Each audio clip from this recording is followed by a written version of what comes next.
Assalamualaikum warahmatullahi wabarakatuh. Salam sejahtera untuk kita semua.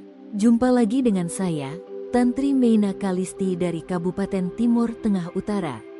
Pada kesempatan ini saya akan menyampaikan jawaban saya untuk tugas diskusi 9 mata kuliah MPDR 5302 Studi Komparatif Pendidikan Dasar di berbagai negara dengan topik Sistem Pendidikan di Negara-negara Maju.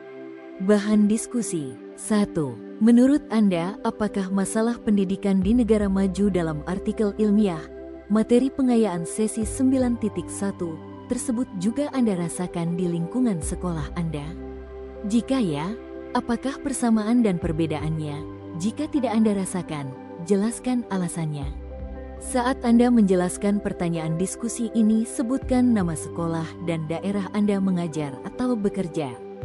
2. Paparkanlah pendapat Anda bagaimana artikel tersebut menguraikan negara OECD mengatasi masalah pendidikan tersebut. Jelaskan pula bagaimana keterkaitan isi artikel dengan materi modul 7 dari BMPMPDR 5302 Studi Komparatif Pendidikan Dasar di berbagai negara.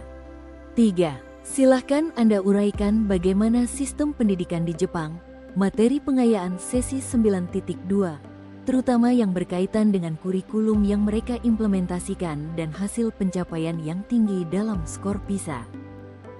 Keterkaitan masalah pendidikan di negara maju dalam artikel ilmiah, materi pengayaan sesi 9.1 dengan di lingkungan sekolah.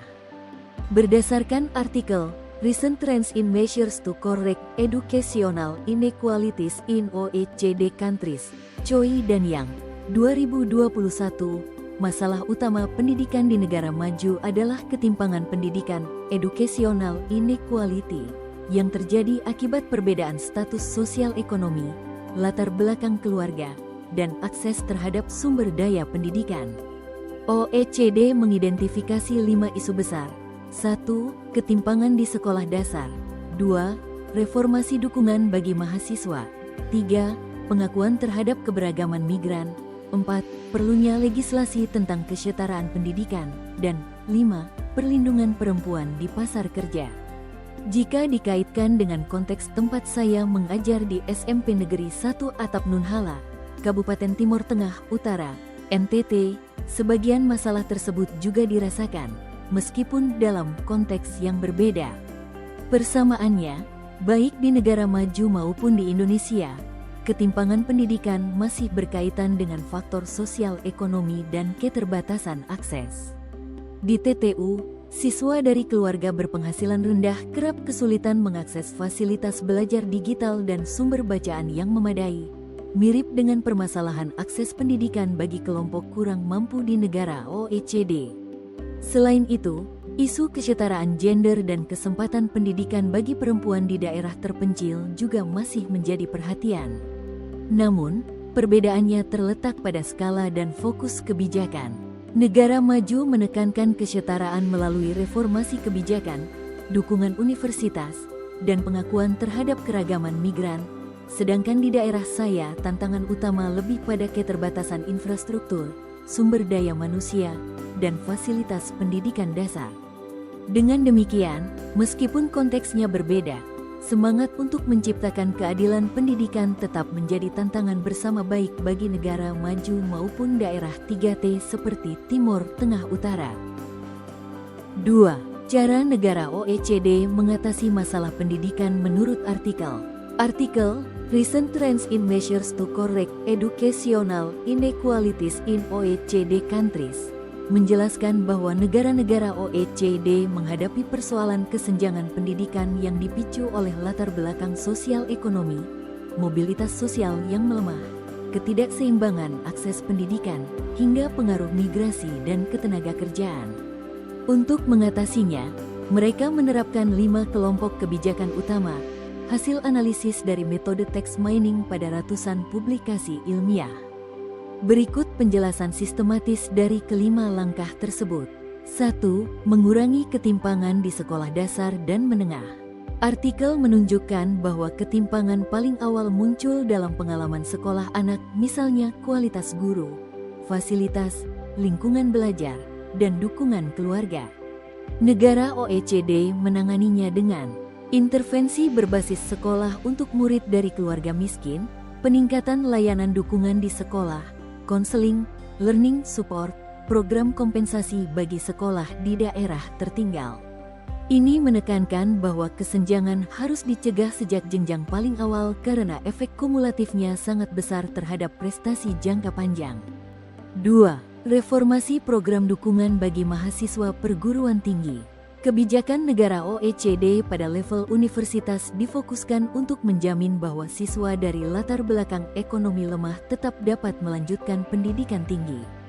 Upayanya meliputi beasiswa berbasis kebutuhan, need-based, pembebasan atau pengurangan biaya pendidikan, sistem pinjaman pendidikan yang fleksibel, konseling karir dan akademik bagi kelompok rentan. Reformasi ini berfungsi sebagai jalur mobilitas sosial yang melindungi kelompok kurang beruntung dari putus kuliah akibat tekanan ekonomi. 3. Pengakuan dan pengelolaan keberagaman migran. OECD mengidentifikasi bahwa migrasi internasional membawa tantangan besar, terutama di negara seperti Amerika Serikat maupun Eropa Barat. Untuk itu, negara-negara tersebut mengembangkan kurikulum inklusif yang menampung keragaman budaya, program transisi bahasa bagi peserta didik migran, kebijakan anti-diskriminasi di sekolah, pemetaan kebutuhan sosial budaya tiap kelompok migran. Pendekatan ini memastikan keberagaman tidak menjadi faktor yang memperbesar ketimpangan pendidikan. 4. Legislasi untuk memastikan hak atas pendidikan yang adil. Artikel menyatakan bahwa negara OECD memperkuat kebijakan kesetaraan dalam bentuk regulasi dan jaminan hukum. Contohnya, undang-undang yang mewajibkan negara menyediakan akses setara, kerangka hukum affirmative action, perlindungan terhadap kelompok rentan dalam mendapatkan layanan pendidikan. Dengan mengikat kebijakan ke dalam hukum, negara memastikan keberlanjutan dan konsistensi upaya pengurangan kesenjangan. 5. Perlindungan bagi perempuan dalam pasar kerja. Isu gender muncul sebagai salah satu topik paling kuat dalam analisis artikel. Negara OECD merespons dengan kebijakan akses setara bagi perempuan ke bidang pendidikan STEM, peraturan anti-diskriminasi dalam kerja, dukungan pendidikan bagi ibu bekerja, fasilitasi upskilling bagi perempuan dari sektor rentan.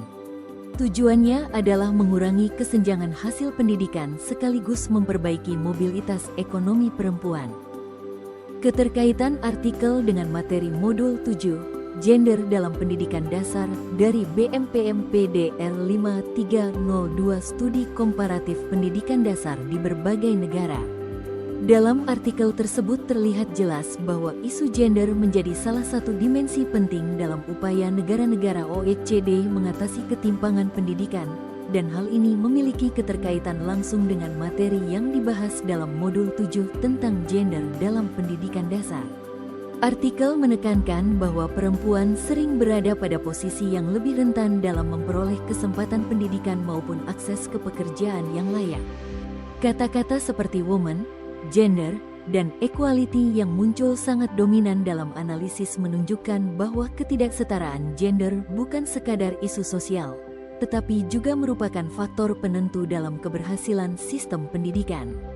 Hal ini sejalan dengan penjelasan modul 7 bahwa ketimpangan gender dalam pendidikan dasar seringkali berakar pada perbedaan perlakuan, harapan, dan kesempatan antara anak laki-laki dan perempuan di lingkungan sekolah maupun keluarga. Selain itu, artikel menunjukkan bahwa OECD menempatkan perlindungan perempuan di pasar kerja sebagai salah satu strategi utama untuk mengurangi ketimpangan pendidikan. Pendekatan ini menggambarkan bahwa kesetaraan gender dalam pendidikan tidak dapat dipisahkan dari struktur sosial yang lebih luas. Modul 7 juga menekankan bahwa ketimpangan di dunia kerja merupakan kelanjutan dari ketidaksetaraan yang dialami perempuan sejak pendidikan dasar. Dengan demikian, kebijakan afirmatif seperti beasiswa, dukungan karir, dan perlindungan kerja bagi perempuan sebagaimana dipaparkan dalam artikel merupakan wujud nyata penerapan prinsip gender mainstreaming yang dibahas dalam modul. Artikel tersebut juga menggarisbawahi pentingnya intervensi sejak sekolah dasar, karena ketimpangan yang terjadi pada tahap awal pendidikan dapat menumpuk dan berlanjut hingga jenjang pendidikan yang lebih tinggi. Hal ini selaras dengan materi dalam modul 7 yang menjelaskan bahwa bias gender sering hadir dalam bentuk kurikulum yang tidak inklusif, ekspektasi guru, serta akses yang tidak setara terhadap sumber belajar. Dengan kata lain, upaya negara OECD dalam memperbaiki kualitas pendidikan dasar sebenarnya merupakan langkah strategis untuk memastikan bahwa anak perempuan tidak terhambat oleh bias atau kendala struktural sejak awal proses pendidikan mereka. Secara keseluruhan, artikel dan modul 7 berpijak pada pemahaman yang sama, kesetaraan gender adalah bagian integral dari pemerataan pendidikan. Kebijakan pendidikan yang berkeadilan gender bukan hanya bertujuan memberi kesempatan yang sama bagi anak perempuan dan laki-laki di sekolah, tetapi juga memastikan bahwa hasil pendidikan mampu mengurangi ketimpangan sosial dan ekonomi yang lebih luas. Dengan demikian, hubungan antara isi artikel dan materi modul tidak hanya bersifat konseptual, tetapi juga menunjukkan bagaimana prinsip-prinsip kesetaraan gender dapat dan seharusnya diterapkan dalam kebijakan pendidikan di berbagai negara. 3. Keterkaitan sistem pendidikan di Jepang, materi pengayaan sesi 9.2, dengan kurikulum yang mereka implementasikan dan hasil pencapaian yang tinggi dalam skor PISA. Artikel dalam materi pengayaan sesi 9.2 menampilkan gambaran tentang bagaimana Jepang berhasil membangun sistem pendidikan yang stabil, terarah, dan memiliki reputasi sangat baik di tingkat internasional. Pendidikan dipandang sebagai fondasi utama kemajuan bangsa, sehingga pemerintah Jepang menetapkan kebijakan yang konsisten serta standar nasional yang diterapkan secara merata di seluruh wilayah. Kurikulum nasional yang mereka gunakan dikenal sebagai Gakushu Shido Yoryo, memberikan panduan jelas mengenai tujuan, kompetensi, dan isi pembelajaran yang harus dicapai siswa di setiap jenjang. Modernisasi pendidikan dilakukan dengan tetap mempertahankan nilai-nilai budaya Jepang, terutama dalam pembentukan karakter, kerjasama, kedisiplinan, dan tanggung jawab sosial siswa. Pendekatan holistik ini menjadikan sekolah bukan hanya tempat menguasai pengetahuan, tetapi juga ruang pembentukan sikap dan kepribadian. Sistem pendidikan di Jepang terkait kurikulum. Sistem pendidikan Jepang diatur oleh MEXT, Ministry of Education, Culture, Sports, Science and Technology, melalui kurikulum nasional yang disebut Gakushu Shido Yoryo. Kurikulum Jepang memiliki karakteristik yang sangat terstruktur dan seragam di seluruh negeri. Dengan pedoman nasional yang sama, setiap sekolah mampu menciptakan standar pembelajaran yang merata dan meminimalisasi kesenjangan kualitas antar wilayah. Pada jenjang sekolah dasar, kurikulum memberikan perhatian besar pada penguatan kemampuan literasi dan numerasi, karena Jepang meyakini bahwa penguasaan dasar-dasar akademik yang kuat merupakan fondasi utama untuk keberhasilan belajar pada tahap berikutnya. Selain aspek akademik, Jepang menempatkan kegiatan pembentukan karakter melalui tokatsu sebagai bagian inti kurikulum. Melalui kegiatan kebersamaan seperti pembersihan kelas, kerja kelompok, dan pengelolaan waktu, siswa dilatih untuk mandiri, disiplin, berempati, dan mampu bekerja sama. Pembelajaran di Jepang juga menekankan proses berpikir analitis melalui pemecahan masalah, diskusi kelas, serta penalaran logis. Pendekatan ini menjadikan siswa terbiasa menjelaskan cara berpikir mereka, bukan hanya memberikan jawaban akhir. Mengapa Jepang mendapat skor PISA yang tinggi? Keberhasilan Jepang dalam PISA, Programme for International Student Assessment, bukan kebetulan, tetapi hasil konsistensi sistem pendidikan mereka. Keterkaitan antara kurikulum Jepang dan pencapaian siswa mereka dalam PISA terlihat sangat jelas. PISA menilai kemampuan memahami informasi, menerapkan konsep dalam konteks nyata, dan memecahkan masalah secara logis, kompetensi yang sejak awal ditumbuhkan melalui pembelajaran di sekolah-sekolah Jepang. Proses pembelajaran yang menekankan penalaran, bukan hafalan, sangat selaras dengan standar penilaian internasional tersebut. Selain itu, Kualitas guru yang tinggi menjadi faktor penentu keberhasilan pendidikan Jepang. Guru dipilih melalui seleksi ketat, mengikuti pelatihan berkala, dan menerapkan lesson study sebagai budaya profesional untuk terus meningkatkan mutu pembelajaran. Mereka terbiasa melakukan refleksi dan pengembangan metode mengajar secara sistematis. Budaya masyarakat Jepang yang menjunjung tinggi pendidikan juga memberikan dampak signifikan. Siswa terbiasa belajar mandiri, disiplin, dan memiliki tanggung jawab terhadap tugas-tugas sekolah. Kedisiplinan ini diperkuat oleh lingkungan sekolah yang mendukung pembiasaan positif dan memastikan setiap siswa, termasuk yang mengalami kesulitan belajar, mendapat pendampingan melalui kelas remedial dan bimbingan guru. Dengan kurikulum yang terarah, budaya belajar yang kuat, komitmen terhadap pemerataan pendidikan, dan profesionalisme guru yang tinggi, Jepang berhasil mempertahankan capaian PISA yang konsisten unggul dalam literasi membaca, matematika, dan sains. Secara keseluruhan, keberhasilan Jepang dalam PISA bukanlah hasil dari kebijakan tunggal, tetapi buah dari sistem pendidikan yang dibangun secara komprehensif dan berkelanjutan. Kurikulum nasional yang kuat, pembelajaran yang menekankan proses, budaya disiplin, dan dukungan masyarakat menjadi kombinasi yang menghasilkan kualitas pendidikan tinggi dan siap bersaing secara global.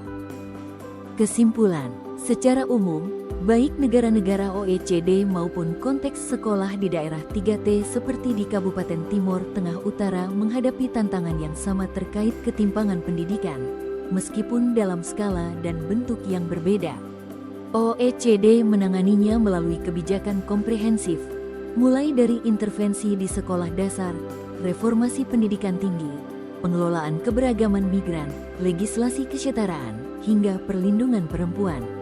Upaya ini selaras dengan materi modul 7 yang menegaskan bahwa kesetaraan gender merupakan bagian penting dalam mewujudkan pendidikan yang adil.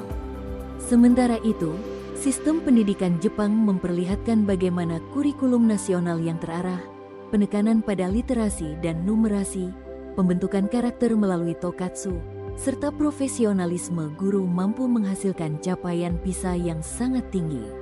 Secara keseluruhan, artikel OECD dan kajian pendidikan Jepang sama-sama menunjukkan bahwa kualitas sistem pendidikan sangat bergantung pada kebijakan yang inklusif, implementasi kurikulum yang konsisten, dan perhatian pada kelompok rentan, sehingga mampu menciptakan pemerataan sekaligus keunggulan pendidikan.